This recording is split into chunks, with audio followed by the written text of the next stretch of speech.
चलो केमिस्ट्री निकालो।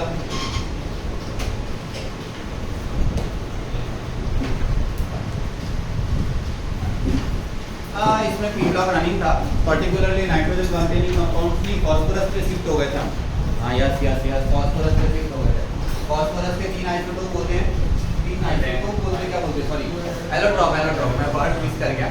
3 major allotropes होते हैं, वाइट, रेड और ब्लैक। उसमें से काम का कौन होता है? वाइट अपने लिए प्राइमरी होता है। फिर रेड और ब्लैक से पढ़ने के लिए वाइट की 2 मेजर रिएक्शन काम की लिखी हुई थी अपने एनसीईआरटी में, एक थी डिसप्रपोर्शनेशन रिएक्शन और एक थी ऑक्सीजन के साथ कंबशन फास्ट हो जाता है इसका। क्यों? क्योंकि रिएक्टिव ज़्यादा है। रिएक्टिव ज़्यादा क्यों है? एंगल का लोचा 60 डिग्री वाला, ठीक है। अब उसके बाद एक वर्ड आता है फिर फॉस्फाइन। क्या? फॉस्फाइन, पीएच3। पीएच3 के पास लुईस बेसिक फीचर होगा because of lone pair, but NH3 से कम, ठीक है, NH3 से कम। अब उसका प्रिपरेशन कैसे होता है? एक तो फॉस्फोनियम आयन को एसिडिक बेसिक मीडियम में डाल दो। क्या कर दो? फॉस्फोनियम आयन को बेसिक मीडियम में डाल दो। दूसरा ऑप्शन, फॉस्फोरस का जो डिस्प्रपोर्शनेशन किया था वो भी इससे पीएच3 प्रोड्यूस कर ही रहा था, क्योंकि फॉस्फाइन क्या है, नहीं मिलता डायरेक्टली, फॉस्फोरस डायरेक्टली मिल जाता है। नेचुरली अकरिंग सब्सटेंस लिखना पड़ता है ना, कौन मिलता है कौन नहीं मिलता, उसके हिसाब से। फिर दूसरा फॉस्फोरस पीएच3 की रिएक्शन, पीएच3 में एक रिएक्शन होगी रिड्यूसिंग पावर, ठीक है, एक रिएक्शन होगी लोन पेयर मतलब basic power, Lewis basic, reducing power, और तीसरा phosphide ion formation.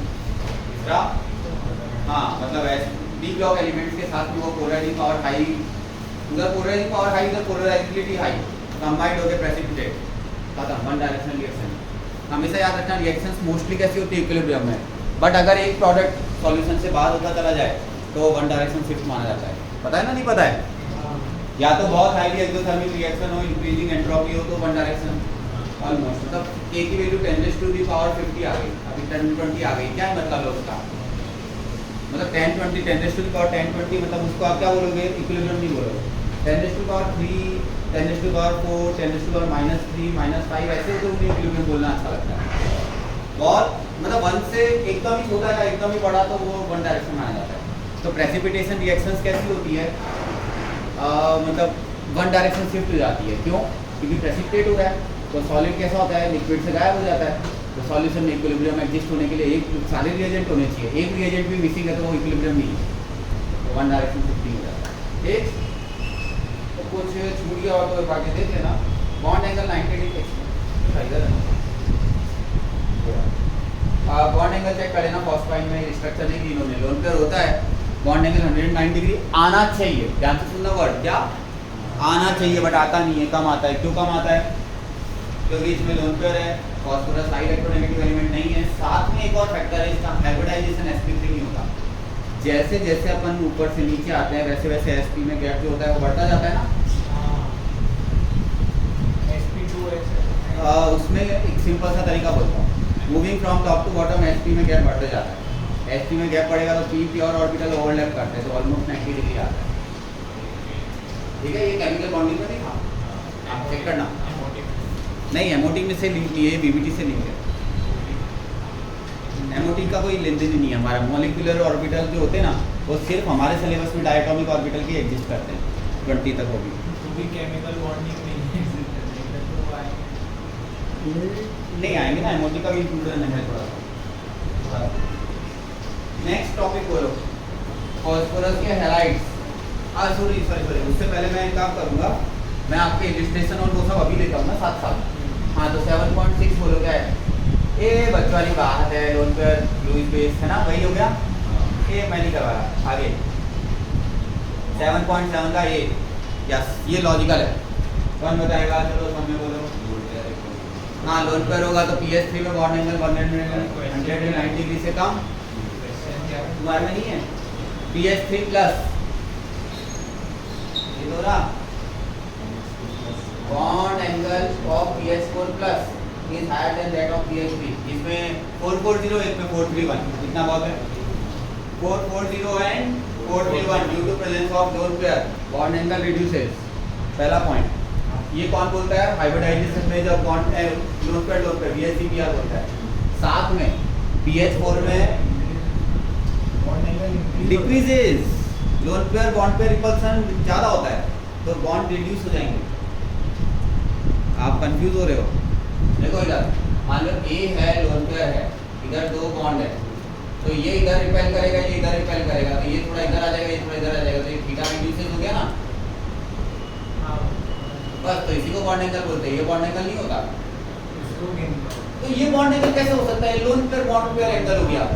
Bond angle को बॉन्ड एंगल बोलते हैं। लोन पेयर बॉन्ड एंगल मतलब लोन पेयर प्रैक्टिकली दिखाता हूं मैं, रियल में थोड़ी होता है ऐसा। मतलब यहाँ कोई एंगल ही एग्जिस्ट नहीं करता, इसको एंगल नहीं बोलते। ये एंगल का कोई एक्चुअली वर्ड का एग्जिस्टेंस नहीं है। Angle between bonds is angle between bonds is a bond angle. अब ये भी मैं ही बोलूं मतलब हाँ, ये मैं बॉन्ड एंगल लग रहा था ऐसा। मैं उधर भी बॉन्ड बना रहा था जहाँ पे, हाँ उधर भी बॉन्ड बना रहा था और इसको बॉन्ड एंगल ले रहे थे और बीच में लोन पे ले रहा था, तो लोन पे से वो बड़ा हो चल ऐसा। क्या मस्त काम करते हो रे भाई। मैं सोचा तुम्हारी ये हालत है, बाकियों की क्या हालत होती होगी। हाँ काइंड ऑफ है। ये वाला एंगल को थीटा ले रहे हो आप, बॉन्ड एंगल। एक्चुअल में तो लोन पे एटम के साथ ही होगा। हाँ मतलब प्रैक्टिकली उसे आप बॉन्डिंग का पार्ट नहीं मान सकते, ये बॉन्ड एंगल होता है। नहीं लेकिन मैं कुछ और बोलना चाह रहा हूँ, जाने दो, बोल रहा हूँ बाकी क्या ही पड़ रहा होगा। अलग सोच के अजीब लग रहा है क्योंकि ठीक है, लेकिन अभी क्या कर रहे हैं, ये ऑनलाइन के कारण बहुत दूर होगा।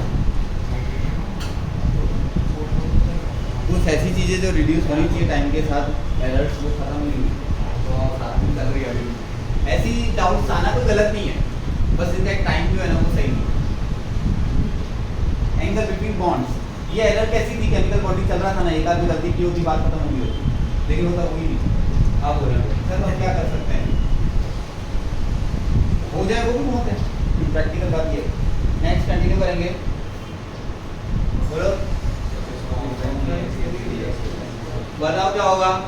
BH3 अगर एसिड से रिएक्ट करेगा तो भाई ये बेस हो गया, ऊपर भी तो इंटरमीडिएट था। चलो ठीक है, 7.8 कंटिन्यू करेंगे। What happens when white phosphorus is heated with concentrated NaOH solution in the inert atmosphere of CO2? बताओ, इस प्रोपोर्शनली से रिएक्शन आ गया। CO2 मतलब इनर्ट एटमॉस्फेयर जैसा। वैक्यूम क्रिएट करना बहुत डिफिकल्ट टास्क है, तो इसलिए वैक्यूम में नहीं लेंगे, कोई भी एटमॉस्फेयर लेंगे। इनर्ट मतलब CO2 का कोई काम नहीं है। वापस बोलता हूँ, इसमें CO2 का कोई काम नहीं है, ऐसा मत टेंशन लेना कि CO2 है, बस वो कुछ ऐसा चाहिए। हाँ बस ऐसा कुछ चाहिए, बस इससे ज़्यादा कोई इम्पोर्टेंस नहीं है। कुछ भी इनर्ट खत्म, आगे चलेंगे। फॉस्फोरस के दो क्लोराइड्स पढ़ने अपने को सिलेबस में, दो PCl3 and PCl5। PCl3 PCl5 पहले सब समझने की ट्राई करेंगे। sp3d हाइब्रिडाइजेशन, sp3 हाइब्रिडाइजेशन, इसमें बाकायदा प्योर हाइब्रिडाइजेशन होगा क्योंकि Cl हाई इलेक्ट्रोनेगेटिव है। कोई जरूरत नहीं अभी देखने की, मतलब लिखने की, अभी सिर्फ देखो 431 मतलब total pair 4 bond pair 3 lone pair 1, ठीक है। इसमें 550, लेकिन एक और चीज़ है, इसके अंदर क्या होता है sp3d हाइब्रिडाइजेशन, जिसके अंदर एब्सोल्यूट हाइब्रिडाइजेशन नहीं मानते। ये actually this is equal to sp2 plus pd। इसका सिग्निफिकेंट डिटेल डिस्कशन ऑलरेडी मैं बॉन्डिंग में किया था, लेकिन pd hybridisation is axial bonds and sp2 hybridisation is straight triangle equatorial plane. और sp2 जो है वो न्यूक्लियस के ज़्यादा क्लोज होगा, pd न्यूक्लियस से दूर होगा। pd न्यूक्लियस से दूर होगा, इसके लिए वो बॉन्ड जल्दी टूट सकते हैं। तो कौन वीकर है? ये दो बॉन्ड वीक है, ये दो बॉन्ड वीक हैं, और ये स्ट्रॉन्ग है। और सेम थिंग, इनकी बॉन्ड लेंथ कम है, इनकी बॉन्ड लेंथ ज़्यादा है, बात बराबर है। बॉन्ड एनर्जी और बॉन्ड लेंथ उल्टे चलते हैं जनरली, है ना, ठीक है। अब प्रिपरेशन आप देखोगे ना, दोनों सिमेट्रिकल है, रिएक्शन भी काफ़ी हद तक लिंक मिलेगी। अब चलो चालू होते हैं। मतलब ये तो ज्योमेट्री का डिस्कशन था, ठीक है। अब इसको बनाने का काम देखते हैं। पहले वाले में क्या है, P का Cl2 के साथ रिएक्शन करा दो, बताओ जरा क्या होगा। अभी P को Cl2 डायरेक्टली लिखते हैं, P4 प्लस Cl2, बैलेंसिंग मेरे को हालांकि सिखाना ही नहीं है। PCl3 तो यहाँ पर बताओ क्लोरीन की अमाउंट थोड़ी ज़्यादा कर दी तो दोनों सेम है। आप यही चेक कर रहे हो, मैं दोनों को साथ में पढ़ाऊंगा, आप आराम से चेक कर करके देख लें, वेरीफाई करते चले साथ साथ, तो आपको क्या नोट्स बनाने में भी कंफर्ट रहेगा और याद रखने में भी कंफर्ट रहेगा। दोनों सेम है, हर बार सेम है। आगे वाला बोलो। पी को SOCl2 लिया, फॉस्फोरस को ऑक्सीडाइज क्लोरीनेटिंग एजेंट भी बोलते हैं SOCl2 को। क्या बोलते हैं SOCl2 को? हाँ, तो इसमें सल्फर +4 पे है तो थोड़ा ऑक्सीडाइज करेगा। इसमें बोलो, चेक करो नीचे वाला PCl5 वाला SO2Cl2 ज़्यादा ऑक्सीडाइजिंग एजेंट हो गया ना ये, कहीं ना कहीं ये ज़्यादा ऑक्सीडाइज करेगा। एकदम लिंक्ड है, मैं आपको इसके लिए साथ में पढ़ा रहा हूँ। सिर्फ आप ब्रीफ तैयार कर लो, रिवाइज तो ऑटोमेटिकली नोट्स के साथ गलत हो जाएगा। आगे बोलो।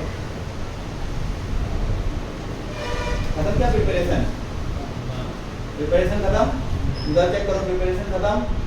हाँ तो ठीक है, फिर रिएक्शन पे आते हैं। बोलो ये Cl3 को वाटर से रिएक्ट कराओ। चलो खुद ही बताओ कितना ऑक्सीडेशन नंबर वाला है PCl3? तो जो रिएजेंट बनेगा वो कितने ऑक्सीडेशन नंबर का बनेगा? 3 का बनेगा ना। ऑक्सीडेशन नंबर सेम रहता है, सिर्फ ऐसा हुआ है आयन शिफ्ट हुए, Cl हट गया, वो हट गया। इसमें बोलो 5 ऑक्सीडेशन नंबर वाला एसिड, उसको बाय द वे 3PO4 बोलते हैं। अभी आप इसमें ना काम कीजिए, इसमें हाइब्रिडाइजेशन बदल गया। क्या हुआ? हाइब्रिडाइजेशन इसमें बदल गया। इसमें एक फैक्टर है, क्या बताता हूँ। इसमें ना पहले स्टेप पे क्या होता है? पहले स्टेप पे POCl3 बनता है। क्या बनता है? कोई मुझे समझा सकता है POCl3 कैसे बनता है? क्योंकि एक्सियल बॉन्ड्स आर लॉन्गर, ऐसा अपन ने रटा हुआ है, समझा हुआ है, ऐसा है। तो 2 Cl चलेगा, एक डबल बॉन्ड वो आ गया, बात हो गई खत्म। और 2 सिंगल बॉन्ड खत्म हो गए, एक सिंगल बॉन्ड प्लस एक पाई बॉन्ड आ गया, तो हाइब्रिडाइजेशन sp3d becomes sp3। भाई 2 सिग्मा खत्म और एक सिग्मा रह गया, लेकिन एक पाई बच गई। एक 2 सिग्मा चले गए, एक सिग्मा और एक पाई बन गए, तो कहीं ना कहीं अपना एक सिग्मा गोज टू एक पाई, तो मतलब हाइब्रिडाइजेशन एक स्टेप रिड्यूसेस, तो अपना sp3 में कन्वर्ट हो रहा है। sp3 नॉर्मल ठीक ठाक है। अब बाकी के 3 Cl is replace by this OH, तो ये PO अलग बच गया और OH थोड़ा अलग बच गया। थोड़ा मतलब रियलाइजेशन लेवल बढ़ा रहा हूँ मैं आपका, ऐसा हो रहा है। स्ट्रक्चर वाइज इनका ऑक्साइड का डिस्कशन अलग से होने वाला है। फॉस्फोरस के एसिड का डिस्कशन जैसे मैंने HNO3 HNO2 का किया था ना, वैसे इनका भी होने वाला है। कब देखूंगा प्रोडक्ट पे डिस्कशन नहीं करते, समझ में आया? फिर इसका फर्दर और H2O मल्टीपल लेवल पे, मतलब मैं बैलेंसिंग पे फोकस नहीं कर रहा हूँ, ठीक है? चेक कर लो आपके बुक में सब कुछ दिया है, मतलब एकदम आराम से। और इसमें दोनों को साथ साथ लेके पढ़ो, बहुत फटाफट होता है, ठीक है?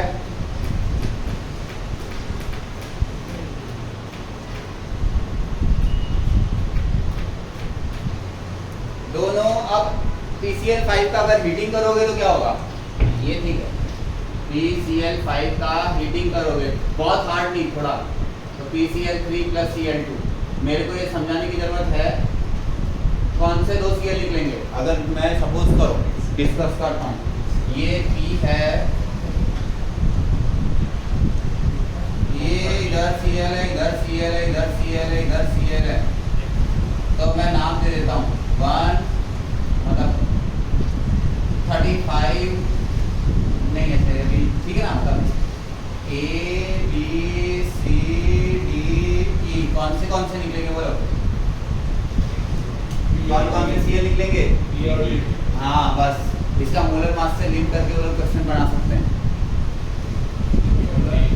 Cl के 2 आइसोटोप होते हैं 35 37, तो जैसे सपोज करो HCl जो है ना वो लगती है 35 और वो वर्टिकल ये वाले HCl रख दे 35 और इक्वेटोरियल के रख दे 37, तो जो प्रोडक्ट बनेगा उसका मोलर मास तो टिपिकल नॉलेज काम आएगा। जिस इंसान को ये पता है कौन से Cl जाते हैं तो 4 मोलर मास का गैप आ सकता है। समझ में आया? मतलब जिसने अगर अच्छे से नहीं पढ़ाया तो ठीक है, कोई भी 2 Cl चले, मतलब सीट कर दिया, बस ऐसे कैसे सीट कर दिया तो Cl2 चला गया, ऐसे नहीं अच्छा लगता। परफेक्ट पता होना चाहिए कौन से Cl जाएंगे, क्योंकि यहाँ सारे बॉन्ड्स इक्वल नहीं है। मतलब वो उसमें भी है, बॉन्डिंग वाली है लेकिन, ठीक है। अब कहीं ना कहीं तुम नोटिस कर रहे हो कि बॉन्डिंग का बड़ा रोल है पी ब्लॉक में, है आराम से, बॉन्डिंग का बहुत बड़ा रोल है। अभी इसके सारे क्वेश्चन उसमें है ही, आधे से ज़्यादा तो है, मैं वही बोलना चाह रहा हूँ। बेसिकली अगर बॉन्डिंग रिवाइज कर लिया तो पी ब्लॉक पढ़ने में कुछ बचता, बोल के बचता नहीं, बोलो। हाँ, ये रफ नोटबुक में लिखा करो क्लास, और फिर उसके बाद पेयर वर्क कर लिया करो घर पे, जेडीडी रीड करके करो तो बेटर है। और जेडीडी नहीं भी पढ़ोगे ना तो 10 में से 8 का कवरेज एरिया तो मेरे पास से नहीं मिलेगा। 10 में से 10 का कवरेज एरिया चाहिए तो जेडीडी, 10 में से 5 का कवरेज एरिया चाहिए तो एनसीईआरटी अकेली, और 10 में से 8 का coverage area NCERT plus B combined, मतलब कौन सा पैकेज चाहिए आपको ले। 10 में से 5 से ज़्यादा एनसीईआरटी अकेले नहीं दे पाएगी ये एडवांस, ठीक है। ये एडवांस आपको 10 में से 5 का लेवल देती है। 10 क्वेश्चन आएंगे ना इनऑर्गेनिक के, एनसीईआरटी परफेक्ट आती है तो आप 5 करने लायक। क्लास अटेंड करते हो और साथ में जो अभी जितना चल रहा है एक्सेप्ट जेडीडी तो भी 8 करने लायक है। फिर जेडीडी इंक्लूड करो तो 10 में से 10 करने लायक है। एनसीईआरटी बेस्ड ही क्वेश्चन आते हैं। हाँ, खाली एनसीईआरटी और प्रैक्टिस बुक एक चाहिए तीनों सब्जेक्ट में। ज़्यादा हार्ड लेवल नहीं होता मेन का। तुमने देख लिया क्या पेपर मेन का? पिछले साल के देखे। अच्छा देखे, एक आध पेपर देखना, ज़्यादा मत देखना क्योंकि फिर लेने में मज़ा नहीं आएगा।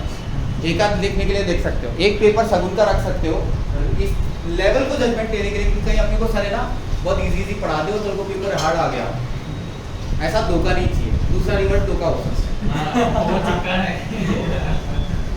मैंने हार्ड पढ़ा दिया, पेपर इजी आ गया, ऐसा हो सकता है, एक्चुअली होगा। सॉरी, हाँ वो मतलब उसमें थोड़ा सा एक दुख होगा कि सर ने हमारे 2 साल में मतलब मूवी ज़्यादा देख पाते थे, बस एक ही दुख हुआ, इससे ज़्यादा दुख नहीं हुआ क्योंकि आपको स्टिल क्वेश्चन तो जितने होने थे उतने हो ही गए। ऐसा तो नहीं है कि मैं आज बड़े बड़े एफपीडी बनाता हूँ तो छोटे एफपीडी मुझे नहीं आते, या फिर मैं बड़े बड़े फोर्स निकालता हूँ वेक्टर लेवल के तो मुझे कोई मतलब सिंगेज में बड़े क्वेश्चन आते तो छोटे भी तो होते ही। मैं इससे इजी बुक उठाता तो इजी के कंटेंट मिलता, हार्ड मिसिंग था। मैंने ऐसा उठाया जिसमें हार्ड इजी सारा कवर है। हर बुक में ऐसा है, इजी भी है हार्ड भी है, तो दिक्कत नहीं है। मेन तो एकदम चिंजी होता है, एडवांस में पूरा होता है, पढ़ा वो वसूल है। मेन के लिए इतना क्या करते हैं, तुमने गलती कोचिंग ज्वाइन कर लिया कि करना है प्रैक्टिकली। अभी और कंटिन्यू रिएक्शन देखेंगे। ये क्लोरीनेटिंग एजेंट भी है, देखो पहले SOCl2 और SO2Cl2 क्लोरीनेटिंग एजेंट है, जो क्लोरीन प्रोवाइडर वो क्लोरीनेटिंग एजेंट। अब इनके पास क्लोरीन है तो ये क्लोरीन प्रोवाइडर हो गए, तो ये क्लोरीन प्रोवाइडर है। लेकिन ऑर्गेनिक में रिएक्शंस आएगी, हिंट लिख दो, OH is replaced bye Cl, OH is replaced bye Cl। OH printing error मान दो, उधर Cl प्रिंट करवा दो, उसको बोलते हैं nucleophilic substitution reaction. Detail version will be discussed in organic. Chlorinating agent PCl3 and PCl5 को वो न्यूक्लियोफिलिक सब्स्टिट्यूशन रिएक्शन देने के लिए रेडी हैं, ठीक है। तो वो रिएक्शंस दोनों चेक कर लो, दोनों में वही होगा, क्लोरीनेटिंग एजेंट होगा, चेक करो दोनों का। फिर आपके आगे पूछूंगा, यहाँ पर चेक करो इसकी reactions. PCl3 OH is printed by Cl, OH is replaced bye Cl। पीछे वाला चेक करो, यहाँ पर भी सेम काम किया है कि नहीं किया इन्होंने। OH is replaced bye Cl, OH is replaced bye Cl। मैं ऐसे बोल रहा हूँ PCl3 की 2 रिएक्शन चेक करो ऑर्गेनिक के साथ, वहाँ पर OH is replaced bye Cl हुआ है कि नहीं हुआ है, बस शांति से देखो, आराम से, कोई जल्दी नहीं। अच्छा बताओ इसमें PCl3 में कौन सा Cl जाएगा? PCl3 में कौन सा Cl जाएगा? एक सेकंड ड्रॉ करके दिखाएगा, बोलो भाई। A, B या C वाला Cl, तीनों इक्वल है। अगर सिमेट्रिकल कंटेंट है तो इक्वल ही है, हाँ, तो तीनों इक्वल कंटेंट है तो तीनों जाएंगे, तो तीनों जाएंगे, तीनों OH। अभी ऑर्गेनिक कंपाउंड में OH is replaced bye Cl, तो इधर फास्फोरस वाले कंपाउंड में Cl इज रिप्लेस्ड बाय, बराबर बात है भाई, एक्सचेंज हुआ है, ऑफर सब्स्टिट्यूशन हुआ है, ठीक है। तो इधर से Cl गया, उधर Cl पहुंच गया, तो उधर से जो गया वो इधर पहुंच गया, तो इधर कौन पहुंच जाएगा? तो प्रोडक्ट क्या बन जाएगा? तो H3PO3 इक्विवेलेंट। डन, पहले नोट कर लो H3PO3। H3PO4 अलग और अरे रुको ना भाई, भगा क्यों रहे हो गाड़ी? नहीं, आपने ये H3PO4 वाला लिखा ना। हाँ वो था, वो इसमें PO3 H3PO4। वो तो ऑक्सीडेशन नंबर का काम है। अभी डिस्कशन अलग लेवल पे जाने वाला है। अभी मजेदार चीज, जब इसको एज ए क्लोरीनेटिंग एजेंट यूज कर रहे हो आप, इसको PCl5 को किसकी तरह यूज कर रहे हो? क्लोरीनेटिंग एजेंट की तरह यूज कर रहे हो, तो क्या होगा? अभी पूरे 5 Cl जाएंगे या पर्टिकुलरली अगर जब तक बहुत जरूरी नहीं हो तो सिर्फ 2 Cl जाएंगे? हाँ, 2 Cl जाएंगे, ये 3 रही वही रह जाएंगे ना। तो क्या होगा? 2 OH जाएंगे, एक डबल बॉन्ड OE आ जाएगा, सिर्फ एक डबल बॉन्ड OE आ जाएगा। अपने फ्लेवर है क्योंकि ऑक्सीजन है, हाई इलेक्ट्रोनेगेटिव एलिमेंट है। Cl तो क्या है? Cl तो कैसा है कि लेस इलेक्ट्रोनेगेटिव एलिमेंट है, तो वो उतना पावर नहीं होता, तो वो P के साथ रिएक्ट कर लेता है। ये तो कैसा है कि हाई इलेक्ट्रोनेगेटिव एलिमेंट है, इसलिए रिलेटिवली ये पाई बॉन्ड भी बना पाए। स्मॉल साइज है ना, इसलिए छोटे साइज वाले पाई बॉन्ड बना देते हैं, बड़ी साइज वाले तो कंपल्सरी क्या बनाते हैं? सिग्मा ही बनाते हैं। हमने सब पढ़ा है, ठीक है, पढ़ा है ना फॉस्फोरस वाले में। फिर वो कोऑर्डिनेट बॉन्ड, बैक बॉन्ड, वो सब डिस्कशन अलग है। मैं सिर्फ बात बता रहा हूँ कि इसमें आप अगर प्रोडक्ट चेक करोगे तो H3PO4 नहीं है, इसमें POCl3 है। PCl5 को जब as a chlorinating agent use किया है, चेक करो, PCl5 is used as a chlorinating agent, तो जो प्रोडक्ट है वो चेक करो क्या है? All Cl are replaced by OH है, या सिर्फ 2 Cl is replaced by O है? इज रिप्लेस्ड बाय O, मतलब इक्विवेलेंट टू OH OH ही है, ऐसा सेंटेंस ना। समझ में आया? तो आपको प्रोडक्ट रट्टे मारने की जरूरत है।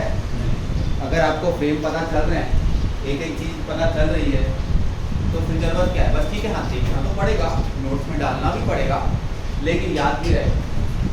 पक्का है? कॉन्फिडेंट को हाँ सर एकदम समझ में आ गया। मतलब उसमें अगर आपने H3PO4 PO3 लिखा तो इसमें H3PO4 क्यों नहीं लिखा? क्योंकि जरूरत ही नहीं है। इधर के 2 Cl का बात खत्म हो गई। इन 3 Cl को जरूरत पड़ी, बहुत हीटिंग थी, बहुत सारा पावर किया, तब जाके होगा। लिमिटेड कंटेंट में नहीं होगा, पहले 2 Cl का होगा, फिर 3 Cl का नंबर आएगा। हो सकता है शायद ना भी आए, ये कंफर्म है। यहाँ पर 3 Cl में नंबर किसका पहले आएगा? 3 का साथ में आएगा।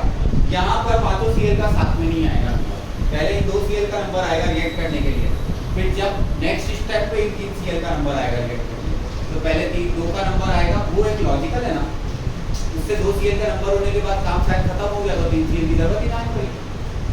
डन। प्रोडक्ट मतलब एक भी प्रेडिक्ट करने में दिक्कत किसी और को कुछ पूछने का मन है? एकदम स्मूथ चल रहा है ना। PCl3 PCl5 को मर्ज करके पढ़ो तो जल्दी पढ़ा जाएगा, मतलब दोनों टॉपिक को एक साथ पढ़ो। अब आप सारी रिएक्शन एक बार देख लो, फिर से कुछ हाँ छूट गया है, कुछ अलग ही है। Because of PCl5 is good chlorine, दोनों में से ज्यादा अच्छा क्लोरीनेटिंग एजेंट कौन होगा? ना PCl5, क्योंकि 2 Cl को फटाक से देता है। ये 2 Cl देने में इसके बॉन्ड को तोड़ना मतलब, और इसके बॉन्ड को तोड़ना, तो दोनों में ज्यादा बॉन्ड एनर्जी किसमें चाहिए? इधर, क्योंकि यहाँ पर sp3 हाइब्रिडाइजेशन है, यहाँ पर PD और क्लोरीन का तो कॉमन है, बट इसका हाइब्रिडाइजेशन स्टेट PD है इधर, तो ये बॉन्ड की बॉन्ड एनर्जी कम होती है, तो ये जो है ज्यादा बेटर क्लोरीनेटिंग एजेंट है। तो ये Cl2 प्रोवाइडर रख दो अलग से, स्पेशली इसकी पावर है। क्लोरीनेटिंग एजेंट में ज्यादा अच्छा कौन है? PCl5, वो एक्सेल बॉन्ड्स के साथ। एक काम करो, बॉन्ड लेंथ चेक करो, PCl3 में बॉन्ड लेंथ कितनी दी है? नहीं दी, PCl5 में भी है, PCl5 में दिए डायरेक्ट, इधर 202, इधर 240। चलो ठीक है, बॉन्ड लेंथ ज्यादा, बॉन्ड एनर्जी कम, जल्दी टूटेगा, इसलिए ये फटाक से देता है। डी आ गया ना, ठीक चल जाएगा। उधर वाले की बॉन्ड एनर्जी है ना, इधर सुनो ये बात, इधर की 200 से 205 के बीच में आनी चाहिए। मेरे को पक्का नहीं पता, वो आपको जेडी भी बोल देंगे। 200 इसके भी 202 है, तो इसके भी 202 के आजू बाजू होगी, मतलब 2-4 ऊपर नीचे चलेगा। इसकी बहुत ज़्यादा है, क्योंकि 240 और बड़ा गया है, तो वो बॉन्ड ज़्यादा बड़ा है, तो जल्दी टूटेगा, और जल्दी टूटेगा तो ये ज़्यादा जल्दी क्लोरीन जाएगा, तो ये ऑक्सीडाइजिंग एजेंट हो गया, क्लोरीनेटिंग एजेंट हो गया, दोनों एक साथ बोल दो। हाँ मतलब क्लोरीन दे रहा है, लेकिन अगर सिर्फ क्लोरीन देके OH ले रहा है तो ऑक्सीडाइजिंग एजेंट नहीं, सिर्फ डिस्प्लेसमेंट हुआ। लेकिन अगर एलिमेंट के पास पहले से कुछ नहीं है, सिंपल प्योर एलिमेंट है, उसको मैंने क्लोरीन दिया तो उसका ऑक्सीडेशन किया। इसका क्या किया? ऑक्सीडेशन, उससे कुछ लिया नहीं। तो दोनों रिएक्शन का कैरेक्टर अलग है। क्लोरीनेटिंग एजेंट दोनों में है, मेरी बात सुनना। अब ये एक अच्छी चीज आई, oxidising agent PCl5 is also good oxidising agent, क्योंकि +5 पे है और बॉन्ड भी तोड़ने में एक्सपर्ट है। सिर्फ +5 इतना बोलना मतलब ऑक्सीडाइजिंग एजेंट नहीं है। नहीं, साथ में क्या है, उसके पास बॉन्ड तोड़ने को रास्ता अवेलेबल है, किसी के पास रास्ता ही नहीं है, तो क्या करोगे? इसके पास 2 Cl फटाक से रेडी बैठे जाने को, बस कोई सामने वाला रेडी हो जाए रिएक्ट करने के लिए, तो Cl2 इधर रेडी बैठे जाने के लिए। तो इक्वल मिला के ऐसा है, PCl5 is a good oxidising agent. PCl3 and PCl5 both are chlorinating agent। अभी भी खत्म नहीं हुआ।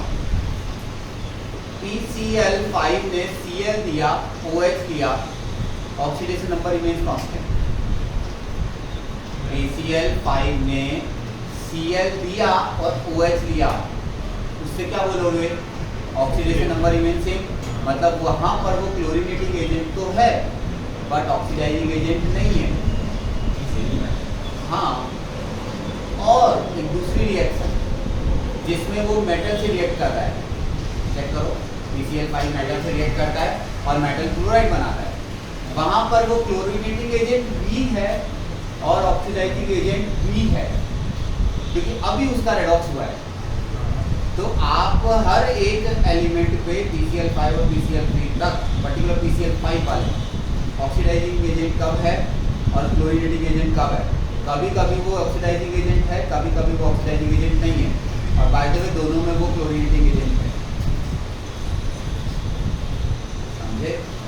OH is replaced bye Cl reaction 20 में और एक इंडिविजुअल Cl देने वाली रिएक्शन 20 में, दोनों में क्लोरीनेटिंग एजेंट काउंट होगा, लेकिन दोनों में ऑक्सीडाइजिंग एजेंट काउंट। तो मतलब आप समझे क्वेश्चन पूछने का frame. In which of the following reaction phosphorus is used as a chlorinating agent as well as an oxidizing agent? मतलब वो फिर क्वेश्चन का फ्रेम कैसा भी बना सकते हैं ना, समझ में आया? तो आप रिएक्शन मेंशन करो, यहाँ वाली रिएक्शन में लिखो ये नहीं, OH is replaced by Cl निकल गया। हाँ, OH is replaced by Cl, किसके लिए? दूसरे वाले कंपाउंड के लिए। उसको क्लोरीन मिला, किसने दिया? PCl3 या PCl5 ने दिया। दोनों क्लोरीनेटिंग एजेंट है, लेकिन दोनों ऑक्सीडाइजिंग एजेंट नहीं है, ना PCl3 ना PCl5। ऑर्गेनिक कंपाउंड में चेक करो, OH रिप्लेस बाय Cl हुआ है, दोनों में नहीं है उसमें। हाँ, PCl3 PCl5, लेकिन अभी मेटल के साथ सिर्फ PCl3 ने रिएक्ट किया। किसके साथ रिएक्ट किया? PCl5 ने। Ag plus PCl5 react with AgCl plus PCl3। अभी बैलेंसिंग आप संभालो, इसमें कुछ लेने को नहीं मिला उसको। यहाँ पर ये क्लोरीनेटिंग एजेंट भी और ऑक्सीडाइजिंग एजेंट भी है, तो ऑक्सीडेशन नंबर साथ साथ मेंशन कर दो तो भी चलेगा। आई बात समझ में? क्वेश्चन पूछने के फ्रेम समझा रहा हूँ मैं, क्योंकि इंपॉर्टेंट कंपाउंड है दोनों, फॉस्फोरस के दोनों कंपाउंड इंपॉर्टेंट माने जाएंगे जेई के लिए।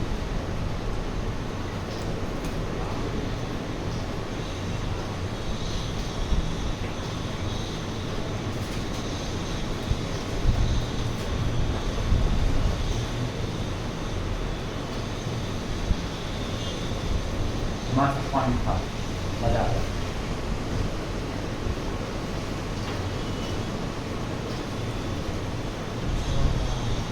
क्या होगा? ऑर्गेनिक रिएक्शन दोनों भी देखो। ऑर्गेनिक रिएक्शन को टिपिकली देखोगे तो नोटिस करोगे OH is replaced by Cl, here PCl3 and PCl5 are good chlorinating agent। बस अभी पर्टिकुलर ये रिएक्शन आप देखोगे तो यहाँ पर chlorinating agent as well as oxidising agent दोनों।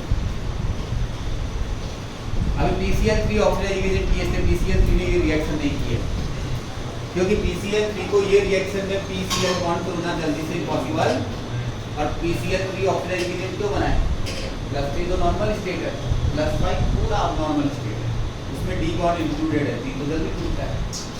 कहीं ना कहीं आपको बॉन्ड से लिंक तो मिल ही जाना है, कोई टॉपिक हो बॉन्डिंग से लिंक तो मिल ही जाना है। तो बराबर अभी अपन रेडी है, क्लियर है। पीसीए 5 वाला हिसाब किताब। अगला वाला टाइम पास है 7.7 और 7 मतलब दोनों आगे वाले डिस्कशन कर लो, दोनों डिस्कशन ओरल जैसे हैं, मुझे नहीं लगता कि कोई बहुत ज़्यादा दिक्कत आएगी। एक रिएक्शन पूछी है और दूसरी लॉजिकल कंटेंट पूछा है, जो मैंने यहाँ बोर्ड पे ड्रॉ किया है कि ये तीनों में से कौन सा बॉन्ड पहले दिन देगा, तीनों साथ में ही है, तो तीनों इक्वल है, यहाँ तीनों इक्वल, पाँचों इक्वल नहीं है। एक स्पेशल पॉइंट है कि sp3d हाइब्रिडाइजेशन थोड़ा कम स्टेबल है ना, तो अगर उसे चांस मिले तो वो अपने आप को रीएडजस्ट करने की ट्राई करेगा। क्यों करेगा?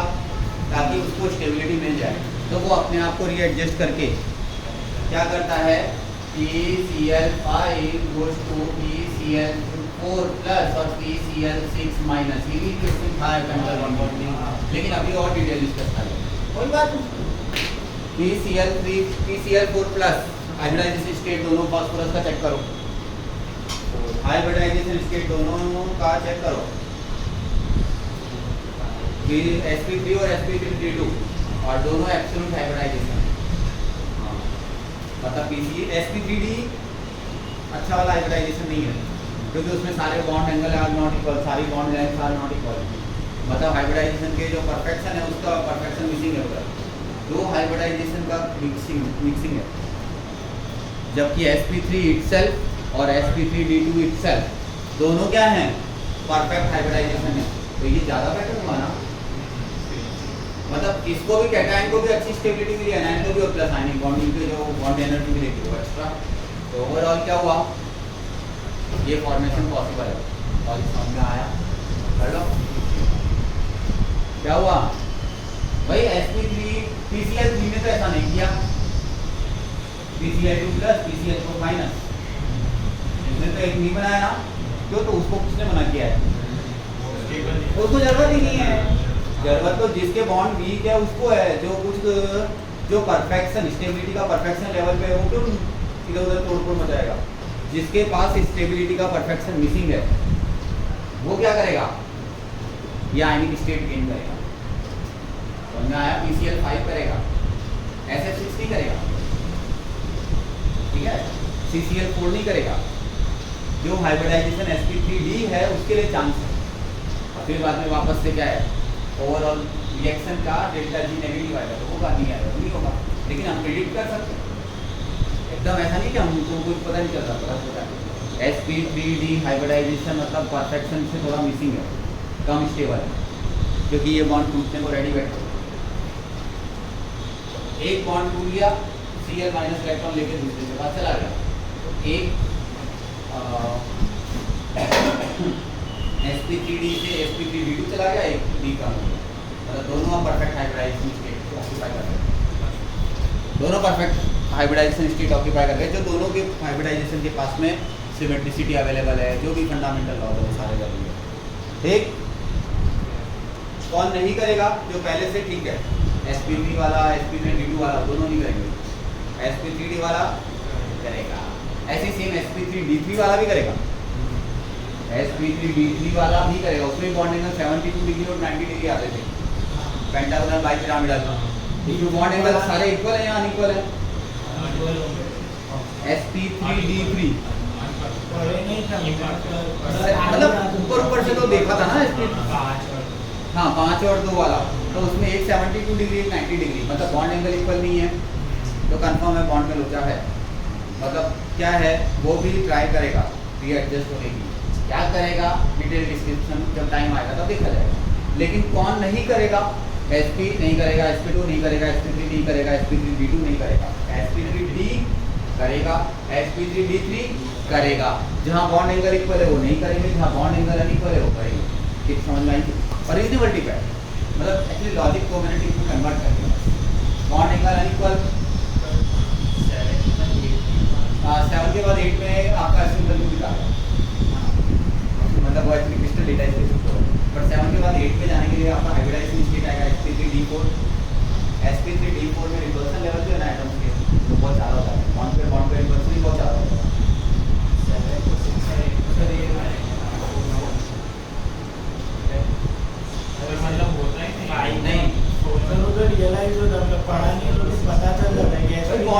का रिपल्सन बिकम्स हायर।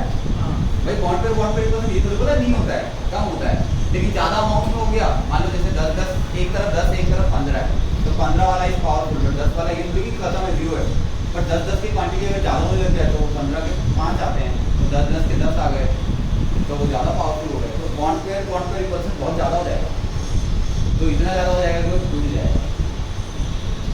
7 वाला rearrange 7 वाला rearrange करने के लिए तो उसके पास option क्या बात है? अरे तो जरूरी थोड़ी है कि कम ज़्यादा ही करना है, ये गायब ही कर दो। हाँ ये नहीं हो जाएगा ये IF7 है, उसको IF6 प्लस और F माइनस। अच्छा सीधा वो भी निकाल दिया ऐसे ही निकाल दिया। क्या जरूरी थोड़ी है कि वैसे ही करना है, मतलब मैं चांस बता रहा हूँ, फिर वो सोचेंगे, मैंने कहा ना एक्चुअली क्या है, आप अभी से पकड़ के बैठ गए, मैंने सिर्फ बोला कि उधर भी एक रास्ता जा रहा है जो इसके जैसा है, लेकिन अभी जाना नहीं है, बस मैंने बता के छोड़ दिया था कि अगली बार मेरा एक एनर्जी का खर्चा नहीं हो, वापस सेम डिस्कशन होगा। देखो बॉन्ड एंगल अलग है, मतलब हाइब्रिडाइजेशन, एब्सोल्यूट हाइब्रिडाइजेशन, ये सब स्टेटमेंट वापस को बोलना, मतलब हाँ sp3d3 में चांस है कि वो भी जो मॉलिक्यूल है वो अपने आप को रीअरेंज करने की ट्राई करेंगे, इतना क्या करेंगे अभी से नहीं जाना, क्या करेंगे वो अभी से नहीं जाना, ठीक है, थोड़ा बात के करें। PCl3 PCl5 दोनों को आजू बाजू में रखना नोट्स में, थोड़ा तो रखोगे इसी के सीक्वेंस में जाओ नोट्स, बट लिखने का तरीका बहुत स्मूथ कर दिया आपका, ऐसा लग ही नहीं रहा दो पढ़े एक पढ़े है ना। PCl5 एक्चुअली कर लिया तो PCl3 आ गया।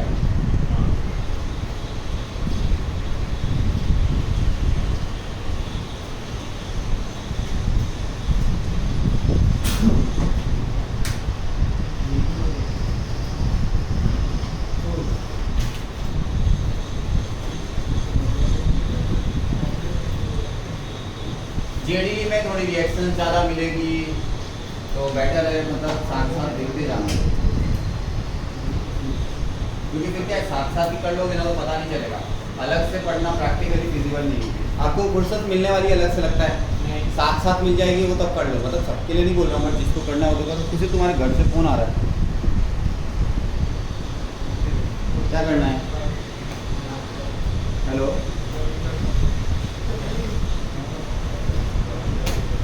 हेलो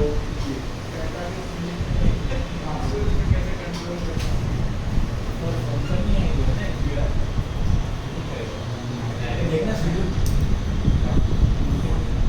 क्या चाहिए? कुछ नहीं, नहीं वो तुम्हारे लिए नहीं पूछा, उनके लिए था, उनके पास क्या नंबर है ना, वो थोड़ा ज़्यादा 3-4 नंबर हो गए ना तो कंफ्यूजन हो जाता है कभी कभी। मेरे साथ ही प्रॉब्लम है, मुझे एक फ़ोन लेके रख, पहले तो क्या घर से चल रहा था तो ऐसा कोई भी ले लो, कोई फर्क नहीं पड़ता, अब थोड़ा सा स्पेसिफिकेशन आ जाता है। ये पूजा में हमारा नंबर पूजा में के पास ही रहता है, ये कोचिंग का ऑफिस नंबर फिर आ गया,